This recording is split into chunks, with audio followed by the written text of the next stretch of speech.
আসসালামু আলাইকুম। আজকে আমরা শিখব ব্যাক ইয়োকের গ্রেডিং কিভাবে দিতে হয়। ব্যাক ইয়োকের গ্রেডিং মূলত দুইভাবে দেওয়া যায়। যদি আমার ব্যাক ইয়োকটা যদি বডির সাথে অ্যাডজাস্ট থাকে, অ্যাটাচড করা থাকে, তাহলে গ্রেডিংটা দেওয়াটা সহজ হয়। আবার অনেক সময় এটা ব্যাক ইয়োক সেপারেট থাকে। তো সেপারেট থাকলে ইয়োক হাইটের গ্রেডিংটা কিভাবে অ্যাডজাস্ট করব সেটা দেখাবো। তো এখানে ব্যাক ব্যাক প্যানেল আলাদা, ইয়োক আর সেপারেট।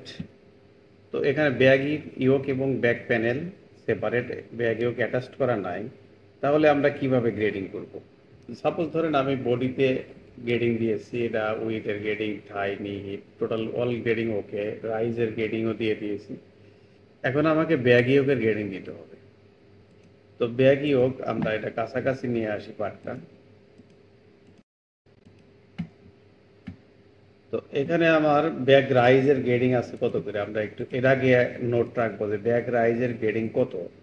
তো এখানে ব্যাক রাইজের গ্রেডিং আছে 8 মিলি, 8 মিলি, 8 মিলি করে গ্রেডিং আছে ব্যাক রাইজের। তো তাহলে আমি ব্যাক ইয়োকের গ্রেডিং দেওয়ার পরে, ব্যাক ইয়োক হাইটের গ্রেডিং দেওয়ার পরে এটা 8 মিলি 8 মিলি করে থাকবে। তো এখানে ব্যাক ইয়োকের কোনো গ্রেডিং নেই। তাহলে প্রথমে আমি কি করব, চলে যাব F6-এ। F6-এ যে ইকুয়েট, এই ইকুয়েট সিলেক্ট করব, করে আমরা এই পয়েন্ট থেকে নিয়ে এখানে একবার দেব, আবার এখানে দেব, আবার এখানে থেকে নিয়ে এখানে দেব, আবার এখান থেকে নিয়ে এখানে দেব। আচ্ছা, এরপরে কি করব, আমরা প্যাক করব, এই ইয়োকের উপরে প্যাক করব। প্যাক করে এই কন্ট্রোল সিলেক্ট করে আমরা এইখানে গ্রেডিংটা দিয়ে দেব, back yoke height, back yoke height CB আর ব্যাক ইয়োক হাইট সাইড। তো এবারে এখানে আমরা এক্স এর ঘরে মান দিয়ে দেব।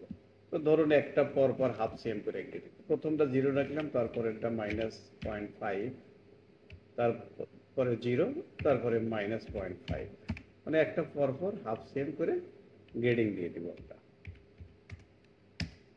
তাহলে ইয়োকের গ্রেডিং, এখানে ইয়োক হাইট আর সিবির গ্রেডিং হয়ে গেল। এবার রিপোর্ট এক্স দিয়ে এটা কপি করে নিয়ে এই পাশেও দিয়ে দেবো, সেম গ্রেডিং দিয়ে দিলাম। তো ইয়োক হাইটের গ্রেডিং হয়ে গেল। এখন আমরা এই প্যাক ছেড়ে দেবো, ছেড়ে দিয়ে রিপোর্ট এক্স সিলেক্ট করে জাস্ট ইয়োকের এই যেখানে আমরা গ্রেডিং দিছি এখান থেকে কপি করে এনে এখানে ছেড়ে দেব, আবার এখান থেকে এটা কপি করে এনে এখানে ছেড়ে দেব।